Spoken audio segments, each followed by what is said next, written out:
I guess I wanted to nerd out on some automation, and no better place than the living room to sort of talk about it. So we've got Ubiquiti throughout. We have a really cool whole home Wi-Fi system. So this is a U7 Pro from Ubiquiti. This is actually our Wi-Fi, this broadcasts Wi-Fi, and it goes back to our central hub. So this one, we just sort of tuck on top of the amp here. Now, ideally we want them on the ceiling, but they're not the most architecturally fun things to look at, and so we hide them in little spots like this. So this one's hiding in here. We've got one upstairs in a manhole and another one in the front area in the manhole. So we're making them disappear. They are commercial grade equipment, so it is not really hindering their performance. One of these can handle up to 400 clients, so that's almost 1,200 clients across the whole property, which we don't have. So they're running at like no bandwidth at all. So they run really well here.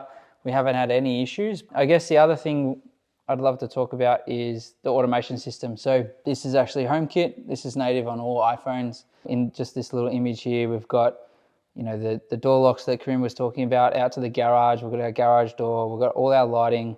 So it's really interesting because this is a very user-friendly interface that's integrated into an iPhone. So it's Apple-esque, really easy to use, but we have a commercial grade lighting system within the house. So we've got KNX as a backbone, which is if anyone knows automation, it's quite a substantial commercial grade automation system.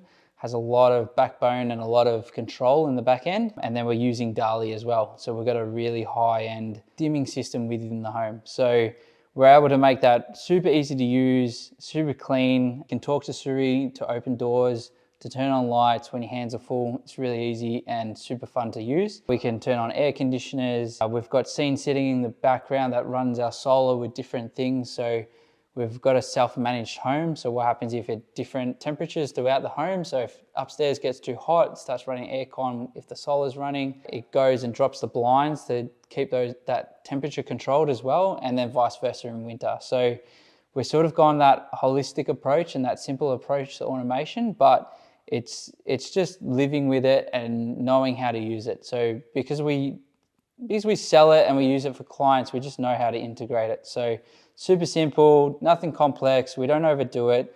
As you can see, there's no iPads on the wall or anything flandangle like that. It's just being simple and being architectural within the home. So that's our automation system, and yeah, it's pretty fun to use. So when we were designing this house with the 7-star energy rating, we had to go with some solar.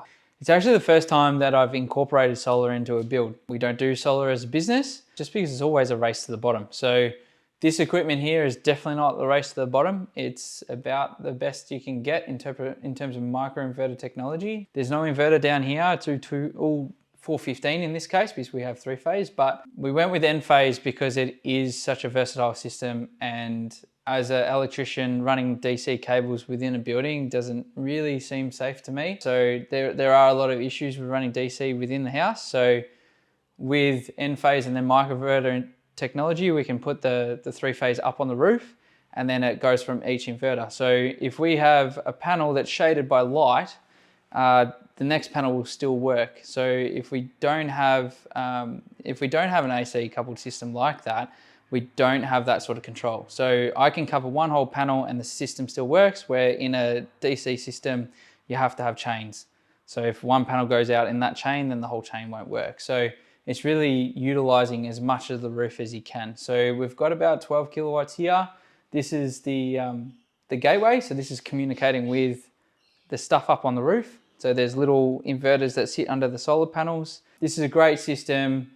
I haven't had any issues with it yet. We can expand this and have multiple batteries down this wall. Because we have such a large system, it's going so well that we don't need to. So we met up with the teams at Tech Energy in Middies and went through our energy consumption based on our last property. And we knew that we had about the same sort of loads. So this is the system that we came up with. We also have the roof above my head that we could expand the system, so get right up to like 20 kilowatts. But again, we can't export that out. So that's where we'd need the batteries. But yeah, there's that extra cost involved. Is it going to be worth it? Not sure. So That's why we went with Enphase. It's super clean, super easy, looks super neat on the wall. It can be inside, it can be outside. We've put it in our garage, so it's super clean outside to keep that facade clean. But yeah, it's a relatively simple system behind here. It's got the 5G gateway and everything sort of in there. So it's quite an aesthetic system compared to your more DC inverter technologies. But yeah, like I said, we had that cover shut, looks pretty neat, but their app is impressive as well.